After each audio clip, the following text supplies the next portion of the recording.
Hello, good evening. This is your Lola Amalia once again. Uh, I will be sharing with you uh, another blog which is centered on the goodness of the Lord, the goodness of our Creator. And this story is a little bit touching, no? This story there is no author indicated herein, but the title is God's Prayer Scales, and it has something to do with a woman needing so much at that particular time, and God uh, showed how merciful, how good He is, because at that time of greatest need, He provided what the woman needed. And hindi ko nga alam kasi walang author eh. Whoever nag-ano nito, uh, definitely napakaganda ng kanyang sinabi dito, ng kanyang kwento na ito. And I would like to read this very beautiful story of the goodness of our Lord, entitled God's Prayer Scales. The name of the woman is Louise Reden. Louise Reden, a poorly dressed lady with a look of defeat on her face, walked into a small town grocery store. She approached the owner of the store in a most humble manner and asked if he would let her charge a few groceries.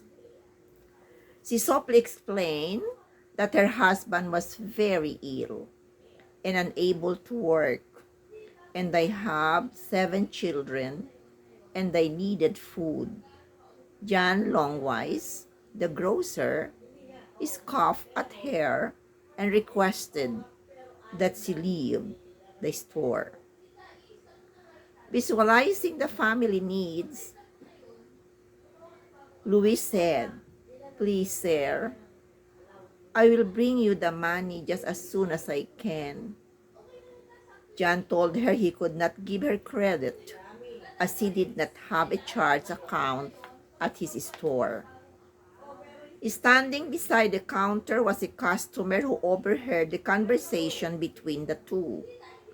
The customer walked forward and told the grocer that he would stand good for whatever she needed for her family. The grocer said in a very reluctant voice, "Do you have a grocery list?" Louis replied, "Yes, sir." "Okay," he said. "Put your grocery list on the scales, and whatever your grocery list weighs, I will give you that amount in groceries." Louise hesitated a moment with a bowed head. Then she reached into her purse and took out a piece of paper and scribbled something on it. She then laid the piece of paper on the scale carefully with her head still bowed. The eyes of the grocer and the customer showed amazement when the scales went down and stayed down. The grocer, staring at the scales, turned slowly to the customer and said begrudgingly, "I can't believe it." The customer smiled and the grocer started putting the groceries on the other side of the scale. The scale did not balance, so he continued to put more and more groceries on them until the scales would hold no more. The grocer stood there in utter disgust. Finally, he grabbed a piece of paper from the scales and looked at it with great amazement. It was not a grocery list. It was a prayer which said, "Dear Lord, you know my needs, and I am leaving this in your hands." The grocer gave her the groceries that he had gathered and placed on the scale, and stood in stunned silence. Louise thanked him and left the store. The customer handed a $50 bill to John as he said, "It was worth every penny of it." It was sometimes later that John Longhouse discovered that his scales were broken. Therefore, only God knows how much weight prayer prayers can carry. At the end of the story is a quotation, a Bible verse rather, from Luke chapter 12, verse 22, which states, "Then Jesus said to his disciples, 'And so I tell you not to worry about the food you need to stay alive or about the clothes you need for your body.'" End of the uh, Bible verse. So it only shows to us, or this story showed to us, that God is really a very good and caring God. He is a caring Lord, and He knows our needs and will always come to our succor whenever we need Him.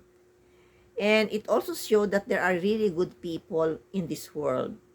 And this was exemplified by the customer who uh, who who told the grocer that he would stand for the woman needing food, and so he gave the assurance that he would be paying for whatever items the woman would be getting based on the grocery list, which was not definitely a grocery list but just a prayer to our Lord.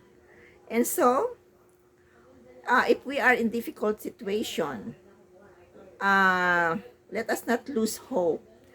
Let us have faith and believe that God will never abandon us, especially, definitely, in our greatest, in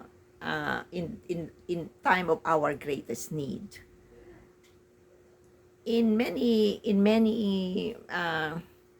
Many times in my life, I really have asked the Lord to come to my aid whenever somebody in the family is sick, whenever I have problems. I always pray to the Lord to come to me, to protect whoever is sick in the family, and to uh, to not to abandon me in my time of need. And I would tell you, and I want to tell you right now, that I always feel and experience the goodness of the Lord. I have with me always, then it's now in the bedroom of my daughter, that image of Mother Teresa. Well, those who are not Catholic may not believe me, but this is my personal experience. I have that image of Mother Teresa of Calcutta, which was given to me by a priest who is my friend, Father Benedict. And in many times in my life, especially when I am hospitalized, I always carry that image of Mother Teresa and always place it beside me in my bed, on my bed in the hospital. And I will always experience some sort of miracle. You know, the last time I was hospitalized before the pandemic, that evening after I have undergone the echo and all sorts of examination. The following morning, that evening, I had this to the echo. The afternoon, no, I entered the hospital, and then the following day, in the afternoon of the following day, I was subjected to all kinds of tests, including the to the echo. When in the following morning, after the to the echo, my uh, doctor, a heart specialist, came to me in my room in the hospital at Capital Medical Center and told me that there was something wrong, that I might be subjected to heart operation. Of course, I was shocked, and I was really, my spirit was really very very low. But that evening, while I was thinking of that particular bad news of my doctor, I I prayed to Mother Teresa. I prayed the rosary, and then I prayed to Mother Teresa and asked her, Mother Teresa, please intercede with the Lord that there was something wrong with the reading of my doctor about the result of my to the echo, that I am not, my heart condition is not that bad, and that I will not be subjected to any operation. Paulit-ulit ko talagang dinasal, dasal ng dasal, at hindi ko inaalis si Mother Teresa. No, the following morning, my doctor visited me again in the hospital, and then sabi niya, "Oh, Amalia, I have good news for you.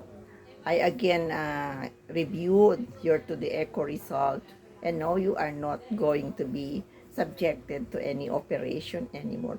Kinuha ka agad si Mother Teresa sa harap ng doktor. Sabi ko, Mother Teresa, thank you so much for interceding for me to our Lord. So thank you, Mother Teresa. So the Lord really listens. The Lord really knows how to come to us at the time of our greatest need. And so I always believe, I have kept my faith, and I always believed. And so let us all believe that whatever difficulties we have in life, be it financial, emotional, physical, mental, whatever, no? Our Lord, our God will always be there. Just let us call on Him, and He will always answer our prayers in His time. So, this is my sharing with you this evening. Thank you very much again. If you will like what I am sharing with you, na sana kahit papano nakaka-inspire sa inyo. That's my only reason why I'm blogging. I want to share. I want to be a sort of inspiration to other people with the experiences that I had underwent through in my 74 years of existence in this world. Well, that's all for tonight. Don't forget to subscribe to my channel, Just Me Amalia. My channel's name is Just Me Amalia. Please subscribe to it and support this old woman. Thank you so much.